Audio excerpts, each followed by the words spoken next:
கொஞ்சம் முன்னாடி.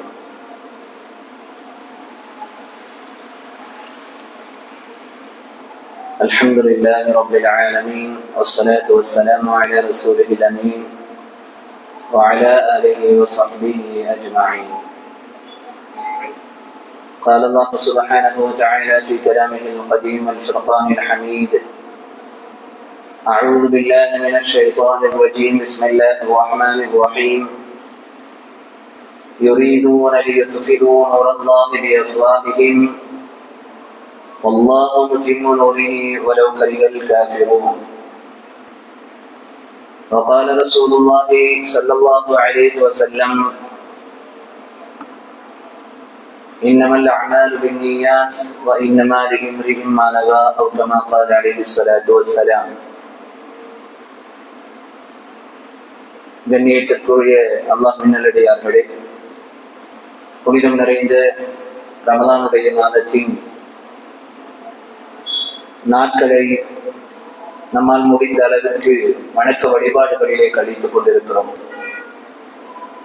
புனித ரமலானுடைய மாதத்தின் மிக முக்கியமான நாட்களில் ஒன்றாக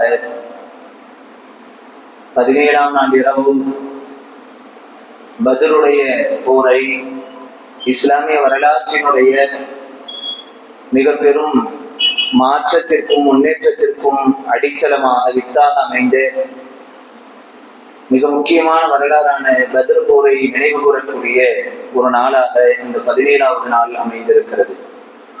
உலகம் முழுவதிலும் பத்ரீன்களை பற்றி, அவர்களுடைய வரலாற்றை பற்றி, அவர்களுடைய சிறப்புகளை பற்றி, அந்த பத்ரீன்கள் பத்ர் போர் முஸ்லிம் சமூகத்திற்கு பல நூற்றாண்டுகளை கடந்த நிலையிலும் 1400 வருடங்களுக்கும் மேலாக அந்த வரலாறு நிகழ்த்தப்பட்டு கடந்து போயிருந்தாலும் கூட அந்த வரலாறு இன்றைக்கும் ஒரு மிகப்பெரிய பசுமையாக பல்வேறு படிப்பனைகளை கொடுக்கக்கூடிய ஒரு நிகழ்வாக அமைந்திருக்கிறது என்கிற அடிப்படையிலே தான் ஒவ்வொரு வருடமும் அதனை குறித்த நினைவூட்டலை நாம் பகிர்ந்து கொண்டு வருகிறோம். நம்முடைய பள்ளியை பொறுத்தளவில் பத்ருடைய அந்த உரையை 3 நாட்களுடைய தொடர் உரையாக வைத்துக் கொண்டு நேற்றைய தினம் பத்ர் போர் குறித்த ஒரு சுருக்கமான வரலாற்றை நாம் பகிர்ந்து கொண்டோம். இன்றைய தினம் பத்ரீன்கள், அதாவது பத்ர் போரிலே கலந்து கொண்ட சஹாபாக்களுக்கு அல்லாஹ் வழங்கிய சிறப்புகள், அவர்கள் அடைந்த மேன்மைகள் என்ன என்பதை குறித்த செய்திகளை பகிர்ந்து கொள்ள இருக்கிறோம். நாளைய தினத்தில் பத்ர் போர் ஏற்படுத்திய படிப்பினைகள் என்ன, இஸ்லாமிய வரலாற்றிலே நிகழ்ந்த ஒவ்வொரு நிகழ்வுகளும் வரலாறுகளும் எத்தனை காலங்கள் கடந்தாலும் இந்த சமூகத்திற்கு 1000 படிப்பினைகளை எடுத்து போய்கொண்டே இருக்கும். அது எவ்வளவு நாகரிக காலங்களை கடந்து வந்தாலும் சரிதான். அந்த அடிப்படையில் பத்ருடைய வரலாறு என்பது சமகாலத்தை ஒப்பிட்டு என்னென்ன படிப்பனைகளை எல்லாம் முஸ்லிம் சமூகத்திற்கு கொடுக்கிறது என்பதை மையப்படுத்திய கருத்துக்களை இன்ஷா அல்லாஹ் நாளைக்கு நாம் பகிர்ந்து கொள்ள இருக்கிறோம். பத்ரீன்கள், இஸ்லாமிய வரலாற்று பக்கங்களை நீங்கள் ஆய்வு செய்து பார்த்தால் இஸ்லாத்தினுடைய வரலாற்று பக்கங்கள் அத்தனையும் வெளிச்சமானவை, பிரகாசமானவை. பின்னால் வரக்கூடிய சமூகத்திற்கு ஒரு மிகப்பெரிய பாதையை காட்டக்கூடிய வெளிச்சங்கள் நிறைந்ததாகத்தான் இஸ்லாமிய வரலாற்றினுடைய அத்தனை பக்கங்களும் அமைந்திருக்கின்றன. இஸ்லாமிய வரலாறுகள் என்பது அணையா தீபம்.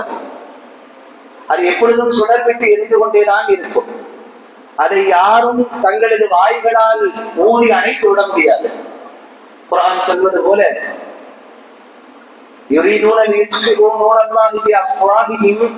தங்களுடைய வாய்களால் இஸ்லாம் என்கிற அந்த ஒளியை, அந்த தீபத்தை அணைத்து விடலாம் என்று நாடிக்கொண்டே இருக்கிறார்கள். ஒவ்வொரு காலகட்டத்திலேயும் இஸ்லாத்தினுடைய விரோதிகள், முஷ்ரிக்குகள், குஃபார்கள் ஒவ்வொரு காலகட்டத்திலேயும் அவர்களுடைய எண்ண ஓட்டங்கள் அதுவாகத்தான் இருக்கிறது. ஆனால் குர்ஆன் சொல்கிறது, வல்லாஹு முத்திம்மு நூரிஹி, அந்த ஒளியை நாம் பரிபூர்ணப்படுத்தியே தீர்வோம் என்று குர்ஆன் சொல்கிறது. வலவு கரிகள் காஃபிர்கள் வெறுத்த போதிலும் சரிதான். அப்படி என்றால் இறை நிராகரிப்பாளர்கள் வெறுக்கத்தான் செய்வார்கள். அவர்கள் வெறுக்கிற அளவிற்கு, அவர்கள் அங்கலாய்த்துக் கொள்கிற அளவிற்கு, அவர்கள் தங்களை தாங்களே நொந்து கொள்கிற அளவிலான மாற்றங்களை, வெளிச்சங்களை அல்லாஹ் ஒவ்வொரு காலகட்டத்திலேயும் நிகழ்த்தி கொண்டேதான் இருப்பான் என்கிற செய்தியை அல்லாஹ் இந்த வசனத்தின் வழியாக ஒரு மிகப்பெரிய புத்துணர்ச்சியாக முஸ்லிம் சமூகத்திற்கு கொடுத்து கொண்டிருக்கிறார். ஆக இஸ்லாமிய வரலாறுகள் என்பது சமூகத்திற்கான வெளிச்சம், சமூகத்திற்கான பாதை. அப்படிப்பட்ட மிக முக்கியமாக பாதை வகுத்து தந்த வரலாறுகளில், வெளிச்சம் கொடுத்த வரலாறுகளில் ஒன்றுதான் பத்ருடைய போர் என்பது. அன்பிற்குரிய அல்லாஹ்வின் நல்லடியார்களே, பத்ர் என்பது இஸ்லாமிய வரலாற்றில் ஹிஜ்ரி 2ஆம் வருடம் நடந்தது. இஸ்லாத்தினுடைய முதல் போர் அதுதான். பத்ருல் குப்ரா என்று பெயர் பெற்ற மிகப்பெரிய பத்ரு போராக இருந்த அந்த போர் ஹிஜ்ரி 2ஆம் ஆண்டு நிகழ்த்தப்பட்டது. இந்த பத்ரு போரை பற்றி, அந்த பத்ரு போரிலே களம் கண்டு சஹாபாக்களை எல்லாம் அணிவகுத்து நிற்க செய்துவிட்டு அல்லாஹ்வின் தூதர் ஸல்லல்லாஹு அலைஹி வஸல்லம் அவர்கள் அல்லாஹ்விடம் பிரார்த்தனை செய்தது நாம் அறிவோம். நேற்றைய தினத்திலே கூட அது நினைவு கூறப்பட்டது. இந்த படையை நீ வீழ்த்தி விட்டால், அல்லது இந்த படைக்கு நீ தோல்வியை ஏற்படுத்தி விட்டால், வலன் தொழ்பதாபதா, இதற்கு பின்னால் நீ வணங்கப்பட மாட்டாய் என்று அல்லாஹ்விடத்திலே முறையிட்டு அண்ணலம் பெருமானார் ஸல்லல்லாஹு அலைஹி வஸல்லம் அவர்கள் பிரார்த்தனை செய்தார்கள். சுஜூதிலே விழுந்து பிரார்த்தனை செய்தார்கள். யா ஹய்யு யா கய்யூம் பிரஹ்மதிக அஸ்தகீத், யா ஹய்யு யா கய்யூம், நிலையானவனே, நித்திய ஜீவன் உள்ளவனே, உன்னுடைய அருளை கொண்டு உன்னிடத்திலே நான் உதவி தேடுகிறேன் என்று சொல்லி சுஜூதிலே வீழ்ந்து அந்த பத்ருனுடைய வெற்றிக்காக அல்லாஹ்வின் தூதர் ஸல்லல்லாஹு அலைஹி வஸல்லம் அவர்கள் பிரார்த்தனை செய்தார்கள் என்பதை வரலாற்றிலே பார்க்கிறோம். அன்பானவர்களே, இப்படி வைத்துக் கொண்டால் அல்லாஹ்வின் தூதருடைய துஆவை அல்லாஹ் ஒருபோதும் அங்கீகரிக்காமல் இருந்தது கிடையாது. நிச்சயமாக அங்கீகரித்தேதான் தீர்வான்.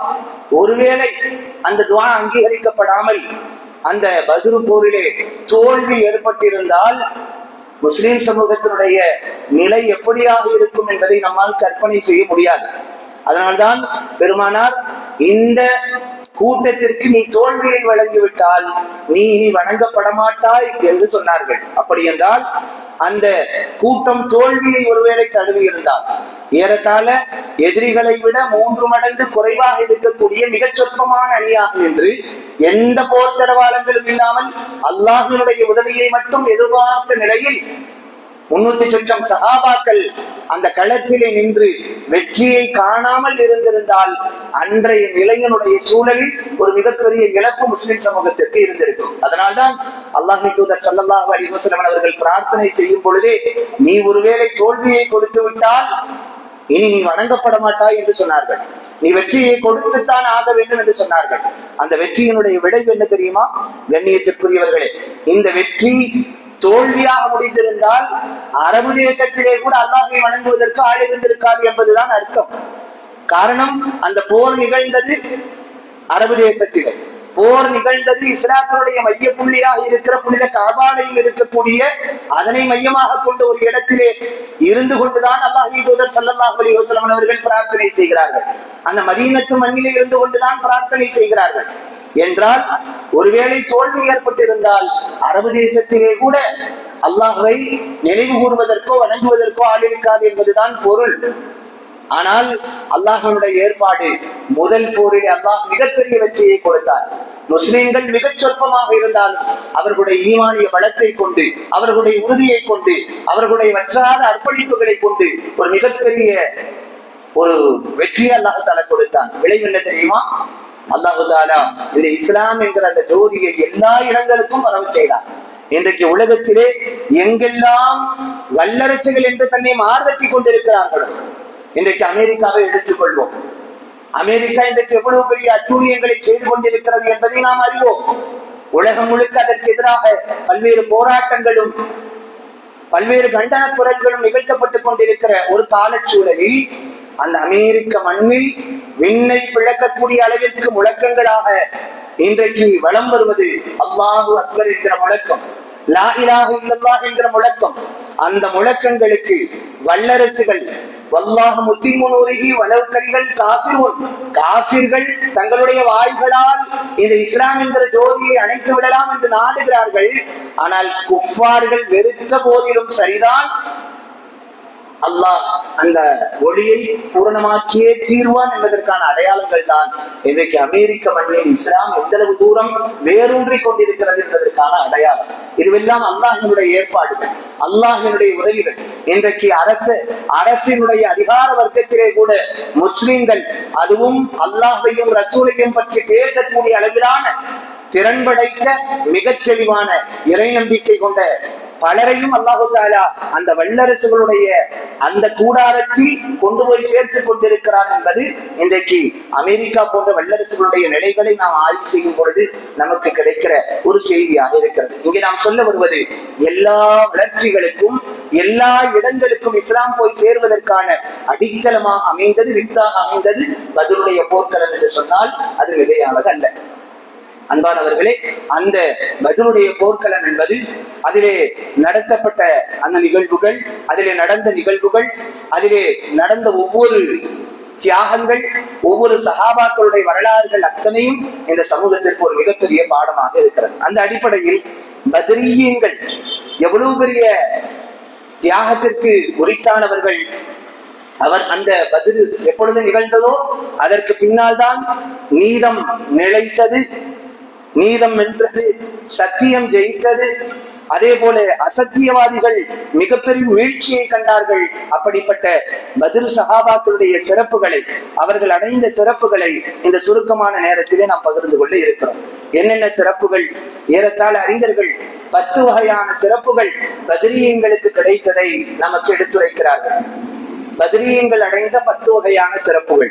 அதிலே முதலாவது, நேற்றைய தினத்திலே கூட உரையிலே சகோதரர்கள் சுட்டிக்காட்டினார்கள், ஃபுர்கான் என்ற பெயரே ஒரு தனிச்சிறப்பு தான்.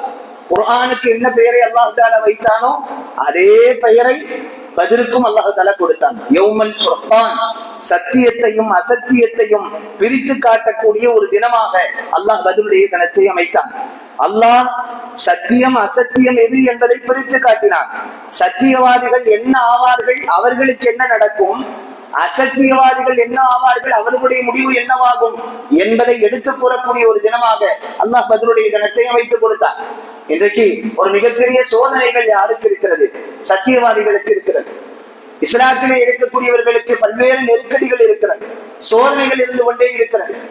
அந்த சோதனைகளை எல்லாம் கடந்து சத்தியவாதிகளுடைய முடிவு எப்படி இருக்கும் என்பதை எடுத்து கூறிய ஒரு தினமாக அந்த பத்ருடைய தினம் அமைந்திருக்கிறது. அதனால்தான் யௌமல் ஃபுர்கான், சத்தியவாதிகளுடைய முடிவு எப்படியாகும், அசத்தியவாதிகளுடைய முடிவு என்னவாகும், அசத்தியவாதிகளுக்கு எப்படி முடிவு ஏற்பட்டது அதுவும் அங்கே நிகழ்ந்தது. அபூஜஹலுடைய நிலை என்னவானது என்பது பத்ரிலே தெரிந்தது. உத்பாவுடைய நிலை, ஷைபாவுடைய நிலை, இவர்கள் எல்லாம் எவ்வளவு பெரிய கேவலங்களை சந்தித்து அந்த போர்க்களத்திலே மடிந்து போனார்கள், வீழ்த்தப்பட்டார்கள் என்கிற செய்தியை இந்த உலகத்திற்கு அல்லாஹ் அறிமுகப்படுத்தக்கூடிய அல்லது தெளிவுபடுத்தக்கூடிய ஒரு நாள் என்பதால் யௌமல் ஃபுர்கான் என்று அல்லாஹ் தஆலா அதற்கு பெயரிட்டார். கண்ணியத்திற்குரியவர்களே, இந்த பெயரே அறிஞர்கள் சொல்கிறார்கள், பத்ரியீன்களுக்கு அல்லாஹ் வழங்கிய மாபெரும் சிறப்புகளில் இந்த பத்ரு போருக்கு அல்லாஹ் வழங்கிய பெயரே ஒரு தனிச்சிறப்பு என்று சொல்கிறார்கள். மற்ற போர்களுக்கெல்லாம் இப்படி ஒரு தனிச்சிறப்பான ஒரு பெயர் அமையவில்லை, இடப்படவும் இல்லை. குர்ஆனில் அல்லாஹ் யௌமல் ஃபுர்கான் என்று ஒரு பேரு, ஒரு போருக்கு அல்லாஹ் ஒரு சிறப்பான பெயரை கொடுத்தது பத்ருடைய போர்க்களத்திற்கு மட்டும்தான் என்று அறிஞர்கள் சொல்கிறார்கள். அந்த அடிப்படையில் பத்ருவாசிகளுக்கு அல்லாஹ் கொடுத்த சிறப்புகளில் முதலாவது, அந்த பத்ருக்கு அல்லாஹ் பெயரே ஒரு தனிச்சிறப்பு. இரண்டாவது அறிஞர்கள் சுட்டிக்காட்டுகிறார்கள், முஃமின்களுக்கு உறுதி அந்த போர்க்களத்தில் இருக்கும், குஃபார்கள் பீதி அடைவார்கள் என்பதை அல்லாஹ் தஆலா இரண்டாவது சிறப்பாக கொடுத்தார். பத்ரு போர்க்களத்திலே முஃமின்களுக்கு எந்த பீதியும் கிடையாது, எந்த மனரீதியான பதட்டங்களும் கிடையாது. ஒரு சாந்தமான நிலையை பத்ரு போர்க்களத்திலே முஸ்லிம்கள் சந்தித்தார்கள். அப்படிப்பட்ட எல்லா நியமத்துகளையும் சௌகரியங்களையும் அல்லாஹு தஆலா பத்ர் போர்க்களத்திலே முஸ்லிம்களுக்கு ஏற்படுத்தி கொடுத்தான். சிறு தூக்கத்தை அல்லாஹ் கொடுத்தான், சிறு மழையை அல்லாஹ் கொடுத்தான். அந்த மழையும் அந்த தூக்கமும் முஸ்லிம்களுக்கு ஒரு மிகப்பெரிய ஆறுதலாக, மன நிம்மதியாக, உடல் ரீதியாக, மனோரீதியாக ஒரு நிம்மதியை தரக்கூடிய விஷயமாக மாறியது. இப்படி முஸ்லிம்களுக்கு ஏற்பட்ட எல்லா நிகழ்வுகளும் அவர்களுடைய உள்ளத்தை அமைதிப்படுத்தியது. ஆனால் எதிரிகளுடைய உள்ளத்திலே மிக பெரும் பீதியை ஏற்படுத்தக்கூடிய நிகழ்வாக அந்த பத்ருடைய போர்க்களம் அமைந்தது.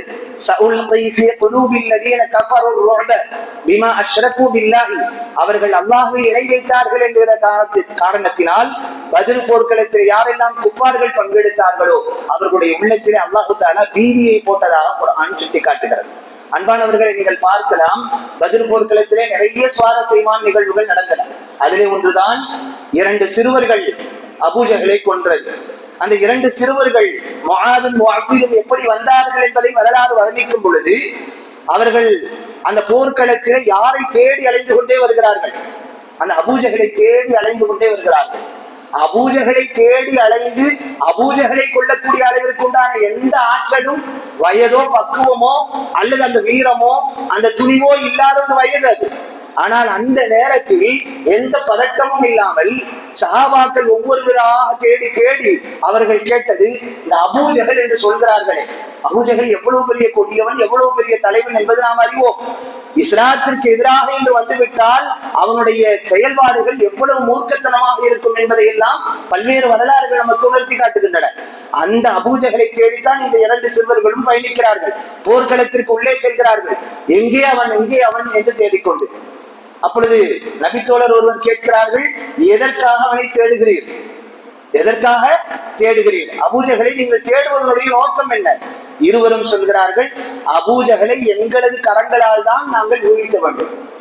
அபூஜஹலை நாங்கள் இந்த போர்க்களத்திலே நாங்கள் தான் அவனை கொல்ல போகிறோம் என்று சொல்லி அந்த சிறு பிராயத்திலே அவர்கள் வெளிப்படுத்திய வீரம், அவர்களுடைய நெஞ்சுரம் என்பது இங்கே இந்த வசனம் சொல்வது போல முஸ்லிம்களுக்கு எந்த பதட்டமும் அங்கே இருக்கவில்லை.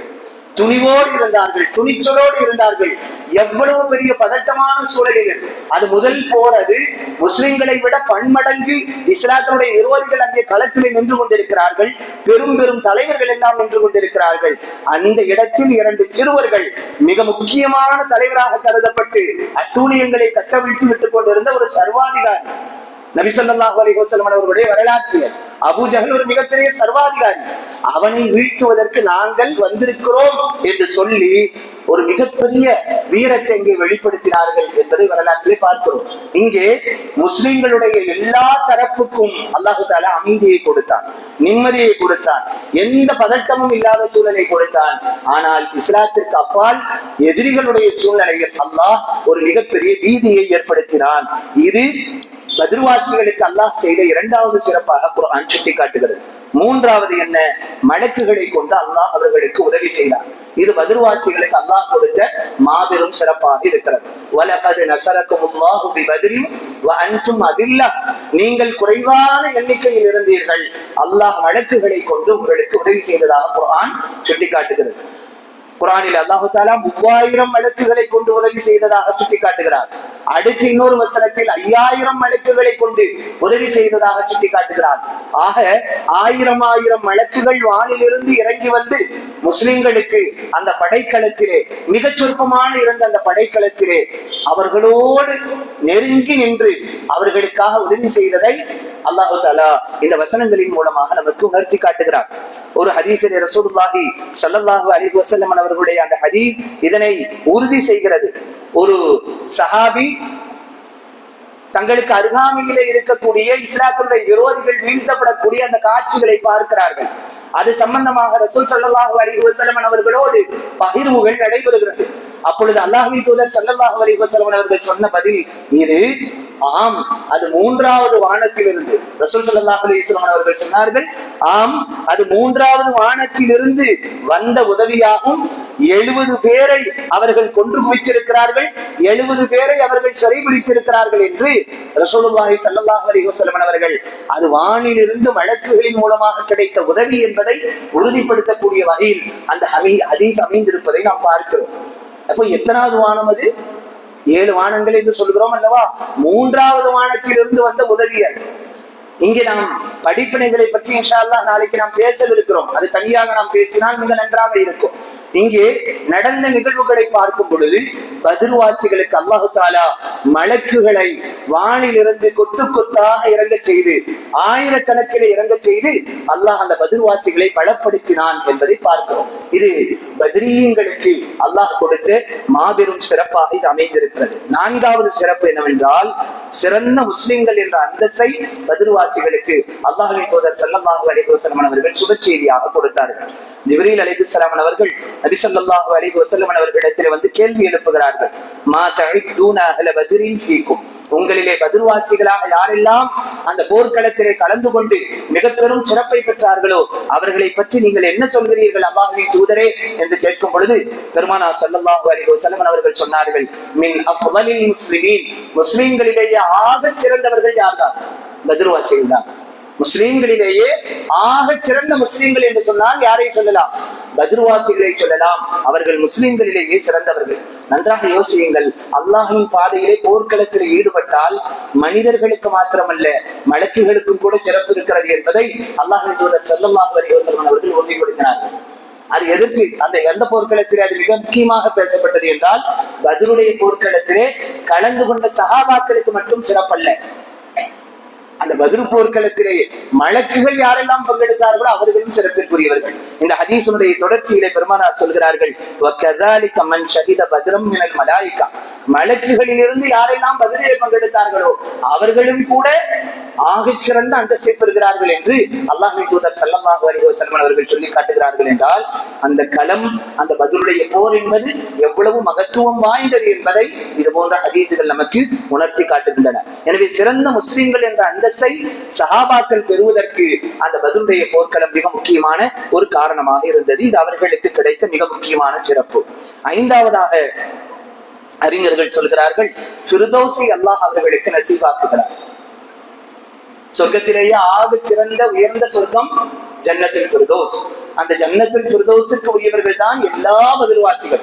பத்ர்வாசிகளுக்கு அல்லாஹ் ஃபிர்தௌஸ் என்கிற உயர்ந்த சொர்க்கத்தை நசீபாக்குகிறார். வரலாற்றிலே ஒரு நிகழ்வு இப்படி இருக்கிறது. ஹாரிஸத் இப்னு சுராகா என்று சொல்லக்கூடிய ஒரு நபித்தோழர், இந்த நபித்தோழர் பத்ரிலே பங்கெடுக்கிறார்கள். பத்ரிலே பங்கெடுத்து அவர்கள் ஷஹாதத்தையும் அடைந்து விடுகிறார்கள். ஷஹாதத்தை அடைந்ததற்கு பின்னால் இந்த ஹாரிஸத் இப்னு சுராகா ரலியல்லாஹு அவர்களுடைய தாயார் அல்லாஹ்வின் தூதர் ஸல்லல்லாஹு அலைஹி வஸல்லம் அவர்களிடத்திலே வந்து, யா நபி அல்லாஹ் அலா துஹத்திஸுனி அன் ஹாரிஸா, ஹாரிஸாவை பற்றி எனக்கு சொல்லுங்கள். யார் கேட்கிறா? ஹாரிஸா ரலியல்லாஹு அன்ஹு அவர்களுடைய தாயார் அல்லாஹ்வின் தூதரிடத்தில் வந்து கேட்கிறார்கள், அல்லாஹ்வின் தூதரே, ஹாரிஸா அவருடைய நிலை என்ன? அவரை பற்றி நீங்கள் என்ன சொல்கிறீர்கள்? பத்ரிலே அவர் பங்கெடுத்தார், ஷஹாதத்தை அடைந்து விட்டார். அவர்கள் கேட்பதனுடைய நோக்கம் என்ன? அவர் சொர்க்கத்திற்கு சென்று விட்டாரா இல்லையா, அவருக்கு சொர்க்கம் உறுதி செய்யப்பட்டு விட்டதா இல்லையா என்கிற துணியிலே அந்த தாயார் கேள்வி எழுப்புகிறார்கள். வைன்கான சிறு ஜன்னதி சபர்த்து, ஒருவேளை அவர் சொர்க்கத்திற்கு உரியவர் தான் என்பதை நீங்கள் உறுதியாக சொல்லிவிட்டால் நான் பொறுமையோடு சந்தோஷத்தோடு இங்கிருந்து சென்று விடுவேன். ஒருவேளை அப்படி இல்லாமல் வைன்கான கைரதாலி இஜ்தஹத்து அலைஹி ஃபில் புகா, நீங்கள் அவர் சொர்க்கத்திற்கு சென்றதை உறுதி செய்யவில்லை என்றால் நான் எப்படி அழப்போகிறேன் என்பதை நீங்கள் பார்க்க போகிறீர்கள், என்னுடைய அழுகை எப்படி இருக்கிறது என்பதை நீங்கள் பார்க்க போகிறீர்கள் என்று ஹாரிஸ் இப்னு சுராகா ரலியல்லாஹு அவர்களுடைய தாயார் அல்லாஹ்வின் தூதர் ஸல்லல்லாஹு அலைஹி வஸல்லம் அவர்களிடத்தில் வந்து கேட்கும் பொழுது பெருமானார் இப்படி பதில் சொன்னார்கள், யா உம்மு ஹாரிஸா இன்னஹா ஜினானுன் ஃபில் ஜன்னதி வ இன்ன இப்னக அஸாபல் ஃபிர்தௌஸல் அலா. பெருமானார் ஸல்லல்லாஹு அலைஹி வஸல்லம் அவர்கள் இப்படி பதில் சொன்னார்கள், உம்மு ஹாரிஸாவே, அவர் சொர்க்கத்தினுடைய அந்த சுபசோபனங்களில், அந்த சோலைகளில் அவர் உலாந்து கொண்டிருக்கிறார், அவர் அங்கே தங்கி இருக்கிறார். உம்முடைய மகனார் ஃபிர்தௌஸ் என்கிற அந்த உயர்வான சொர்க்கத்திற்கு உரியவராக மாறிவிட்டார் என்கிற அந்த செய்தியை காதால் கேட்டதற்கு பின்னால் தான் நிம்மதியோடு அந்த தாயார் அங்கிருந்து விடைபெற்று சென்றார்கள் என்பதை வரலாற்றிலே பார்க்கிறோம். எனவே பத்ரீயங்களுக்கு அல்லாஹ் கொடுக்கிற மிக முக்கியமான அந்தஸ்துகளில் ஒன்று உயர்ந்த சொர்க்கமாகிய ஜன்னத்துல் ஃபிர்தௌஸை அல்லாஹ் தஆலா அவர்களுக்கு நசீபாக்குகிறான். இது 5வது சிறப்பு. 6வது சிறப்பு, பத்ரீயங்கள் அத்தனை பேரும் பாவங்கள் மன்னிக்கப்பட்டவர்கள். பத்ரீன்கள் அத்தனை பேரும் பாவங்கள் மன்னிக்கப்பட்டவர்கள். அதனால்தான் அவர்களிடத்திலே பத்ருக்கு பின்னால் ஏதேனும் ஒரு சந்தர்ப்பத்தில் தவறுகள் ஏற்பட்டாலும் கூட அல்லாஹ்வின் தூதர் ஸல்லல்லாஹு அலைஹி வஸல்லம் அவர்கள் அவர்களை நீங்கள் குறை சொல்லக்கூடாது என்று சொன்னார். நீங்கள் குறை சொல்லாதீர்கள். காரணம் என்ன தெரியுமா?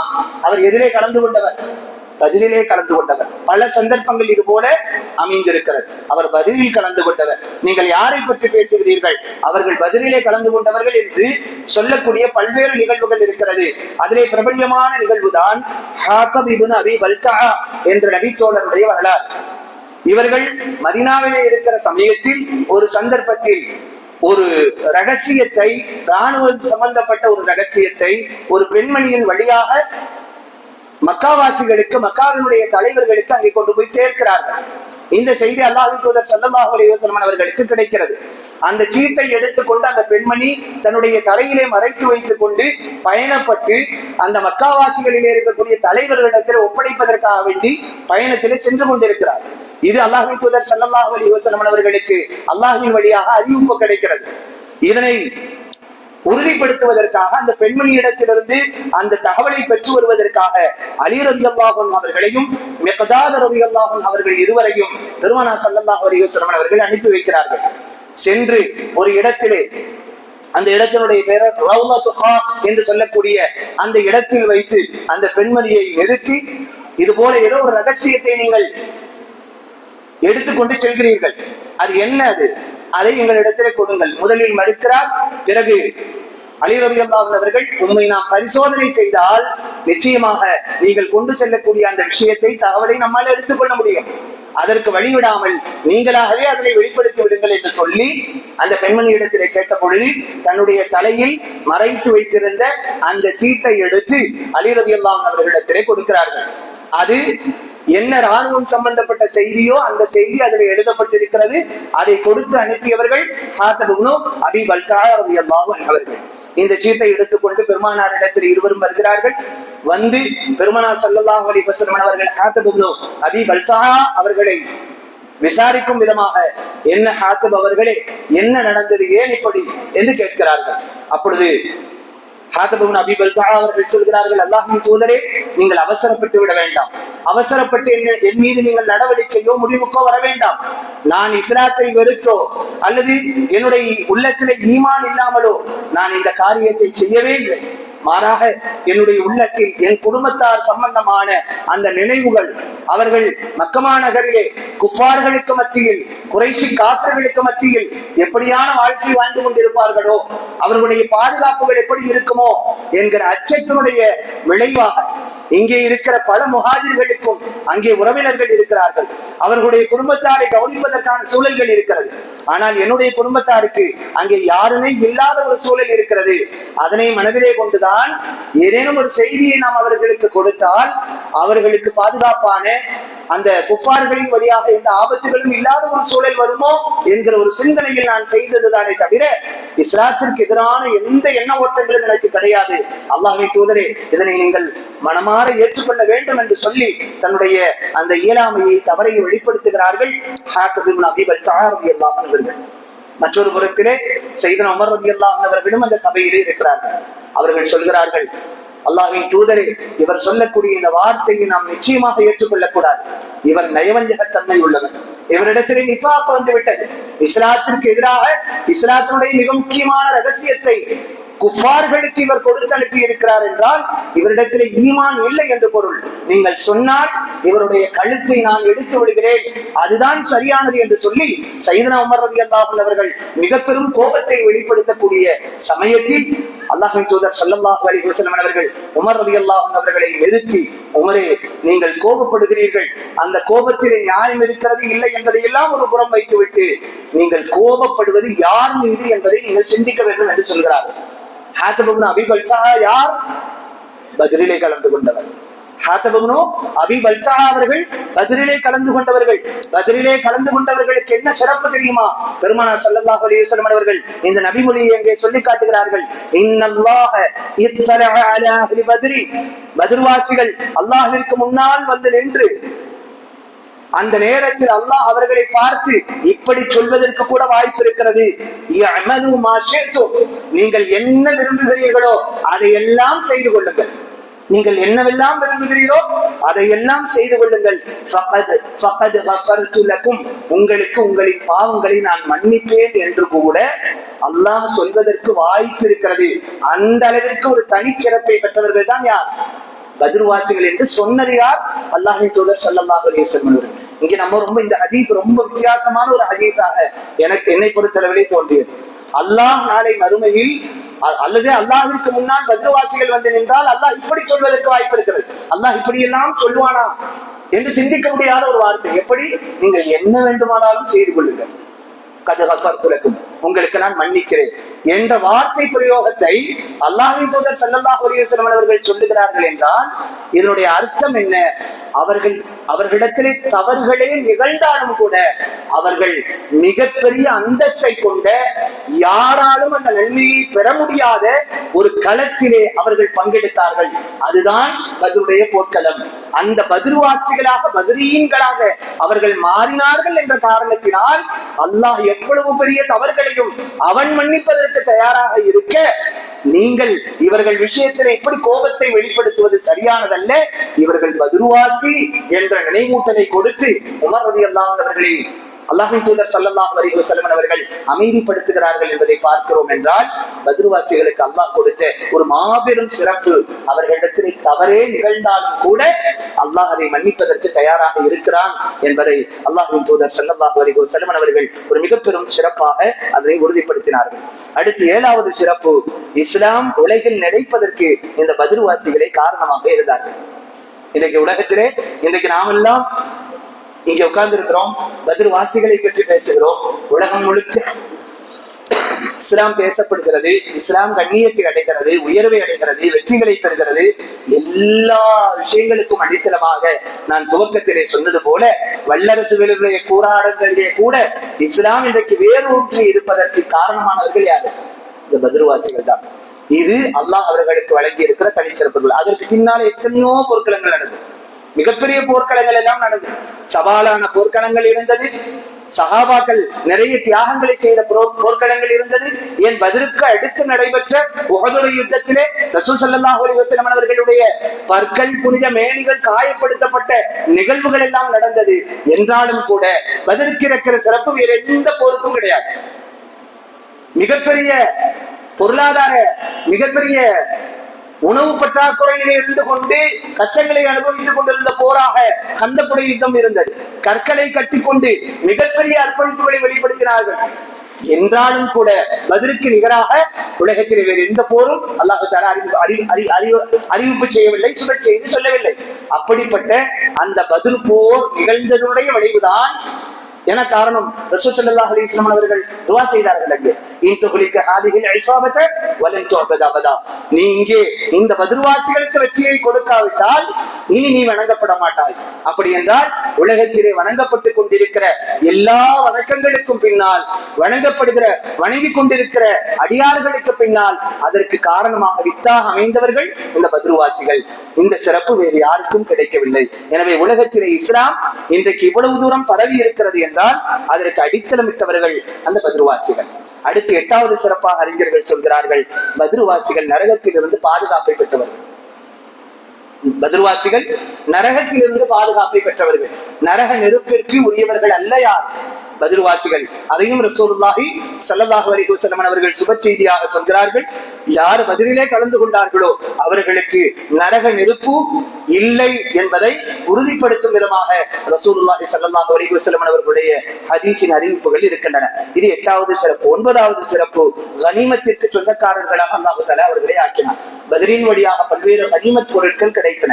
எதிரிகளின் மூலமாக கிடைத்த மிகப்பெரிய கனிமத்தினுடைய பொருட்கள் அது அடுத்தடுத்த காலகட்டங்களுக்கு ஒரு மிகப்பெரிய உதவியாக இஸ்லாமிய படைகளுக்கு, முஸ்லிம்களுக்கு அமைந்தது. அப்படிப்பட்ட கனிமத்தை அனந்தரமாக்கக்கூடிய வாய்ப்பை அல்லாஹ் பத்ரின் வழியாக கொடுத்தான். இது பத்ருவாசிகளுக்கு கிடைத்த 9வது சிறப்பாக சுட்டிக்காட்டப்படுகிறது. 10வது சிறப்பு என்னவென்றால், போர் நடைபெறுவதற்கு முன்பாகவே அல்லாஹ் தஆலா வெற்றியை அறிவிப்பு செய்தார். போர் நடைபெறுவதற்கு முன்பாக, நடந்து முடிவதற்கு முன்பாகவே உங்களுக்கு வெற்றி என்பது உறுதியானது. அந்த வெற்றி 2-1. என்ன 2-1? ஒன்று, அந்த வியாபார கூட்டத்தை முற்றுகையிட்டு அவர்களுடைய வியாபார பொருட்களை கைப்பற்றுவது. இது ஒன்று. இது 2 வாய்ப்புல இது ஒண்ணு. இன்னொன்று, களத்திலே போய் போர்க்களத்திலே இஸ்லாத்தினுடைய விரோதிகளை சந்திப்பது. நேற்றைய தினத்திலே அந்த வரலாறுகளை எல்லாம் நாம் செவிலிட்டோம். இந்த 2ல அல்லாஹு தஆலா உறுதிப்படுத்தி சொன்னான், இதுல ஏதாவது ஒண்ணு உங்களுக்கு கன்ஃபார்ம். ஆனால் அல்லாஹ் உறுதியாக்கியது எதை? களத்தை தான். எதை விட உங்களுக்கு சிறப்பு எது? நீங்கள் அந்த பொருட்களை கைப்பற்றுவதை விட நீங்கள் களத்திலே எதிரிகளை சந்திப்பதுதான் சிறப்பு என்கிற அடிப்படையில் குர்ஆன் சுட்டி காட்டுகிறது. சூரத்து தௌபாவுடைய அன்ஃபாலுடைய வசனம், வயிறு அழிதுக்குமுல்லாஹு யஹதத் த்வாயிஃபதைனி அன்னஹா லகும், 2 பிரிவினரில் ஒரு பிரிவினரை நிச்சயமாக நீங்கள் வெற்றி கொள்வீர்கள், அது உங்களுக்கு வாக்களிக்கப்பட்டது என்கிற அந்த செய்தி அல்லாஹ் தஆலா முன்னமே அறிவிப்பு செய்கிற அந்த வாய்ப்பை பெற்ற ஒரு நிலையில் பத்ரீன்களுக்கு அல்லாஹ் தஆலா ஒரு சுப செய்தியை சொன்னதாக அறிஞர்கள் நமக்கு சுட்டி காட்டுகிறார்கள். எனவே கண்ணியத்திற்குரிய அல்லாஹ்வின் நல்லடியார்களே, இது போன்ற ஏராளமான சிறப்புகளை பத்ரீன்கள் பெற்றிருக்கிறார்கள். பத்ரீன்களை பற்றி நினைவு கூறுதல் என்பது மிக முக்கியத்துவம் வாய்ந்தது. பத்ரு சஹாபாக்கள், சரித்திரம் போற்றும் சஹாபாக்கள் என்கிற தலைப்பில் ஒரு ஆண்டு விழா நடத்தப்பட்டது, குழந்தைகளுக்கான ஆண்டு விழா. அதிலே மிக முக்கியமாக பத்ரு சஹாபாக்களுடைய 313 பெயர்களை மனனம் செய்யக்கூடிய ஒரு மகத்தான ஒரு வாய்ப்பை குழந்தைகள் பெற்றார்கள். அது அந்த பத்ர் போர்க்களத்தினுடைய பெயர்களை சொல்லும் போது கூட ஒரு மிகப்பெரிய உத்வேகம் நமக்கு கிடைத்ததை நம்மால் உணர முடிகிறது. அவ்வளவு அந்த பெயர்களில் இருந்து தொடங்கி அந்த சஹாபாக்களுடைய ஒவ்வொரு வரலாறுகளும் ஒரு மிகப்பெரிய வித்தாக இந்த உலகத்திற்கு அமைந்தது. இந்த வரலாற்றை நிறைய நாம் பேச வேண்டும். இந்த வரலாற்றை பல்வேறு கோணங்களிலேயும் நாம் ஆய்வு செய்ய வேண்டும். அதனை நினைவுபடுத்திக் கொள்ள வேண்டும். பத்ரீன்களுடைய சிறப்பை பற்றி நாம் அறிய வேண்டும். நாம் இன்றைக்கு ஒரு சாதாரண பெயர்கள் வைப்பதாக இருந்தாலும் கூட அருகாமையில் இருக்கக்கூடிய கேரளத்திலே எல்லாம் அது இன்றைக்கும் நடைமுறையில இருக்கிறது, மிக விருப்பமாக பின்பற்றப்படுகிறது. குழந்தைகளுக்கு பெயர் வைக்கிறதா இருந்தா பத்ரீன்களுடைய பெயர் வைங்கன்னு சொல்லுவாங்க, சிம்பிளா. இன்னைக்கு நம்ம தமிழகத்துல இதுவரைக்கும் காதில் கேட்காத, சிந்திக்க முடியாத, அர்த்தங்களை எந்த டிக்ஷனரியில தேடினாலும் கிடைக்காத பெயர்களை எல்லாம் கூகுள்ல போய் சர்ச் பண்ணிட்டு வந்து எடுத்துட்டு வந்து நம்மள யார்கிட்ட இப்ப அர்த்தமே கேட்கறது இல்லை. அப்படிங்களா, ஒரு தடவை கேட்டுட்டு அதுக்கப்புறம் மறுபடியும் கேட்டோம்னா அந்த பேருடைய யதார்த்தம் என்ன ஏது அப்படின்னு நம்மளால ஒன்றும் ஆய்வுலாம் பண்ண முடியாது. அவரு நம்மகிட்ட அதுக்கான அர்த்தம் என்னங்கன்னு கேட்டாருன்னா அப்புறம் நாம ரொம்ப ரிஸ்க் எடுக்கிற மாதிரி இருக்கும். அப்ப ரொம்ப ரிஸ்க் எடுத்து பெயர்களை வைக்கக்கூடிய ஒரு சூழல்கள் எல்லாம் இருக்கிறது. ரசூல் ஸல்லல்லாஹு அலைஹி வஸல்லம் அவர்கள் சொன்னார்கள், அப்துல்லா அப்துர் ரஹ்மான் பெயர் வைங்க, அது அல்லாஹ்விற்கு மிக பிரியமான பெயர்கள். அதுபோல பத்ருவாசிகளுடைய பெயர்கள், அந்த பெயர்கள் ஒரு மிகப்பெரிய தாக்கத்தை உண்டாக்கும். எத்தனையோ பெயர்கள் இருக்கிறது. நீங்க பத்ரீன்களுடைய அந்த 313 பெயர்களையும் நீங்க வாசித்து பார்த்தா எவ்வளவு அழகான பெயர்கள், ஒரு மிகப்பெரிய வரலாற்றுக்கு சொந்தமான பெயர்கள் எத்தனையோ இருக்கிறது. ஆக பெயர்களில் இருந்து ஒரு மிகப்பெரிய முன்மாதிரியை பத்ருவாசிகளிடத்திலிருந்து நாம் எடுக்க வேண்டும். பெயர்கள் மட்டுமல்ல, அவர்களில் இருந்து உண்டான ஒவ்வொரு சஹாபியிடத்திலேயும் ஒவ்வொரு தனிச்சிறப்புகள் இருக்கிறது. இப்ப முஆது முஅவ்விதை நாம் சொன்னது போல எத்தனை சஹாபாக்களை நீங்கள் எடுத்து பேசினாலும் ஒவ்வொரு சஹாபாக்களின் வழியாக ஒவ்வொரு விதமான தியாகங்கள் பத்ருடைய போர்க்களத்திலே நடைபெற்று இருக்கின்றன என்பதை நாம் கவனத்தில் கொள்ள வேண்டும்.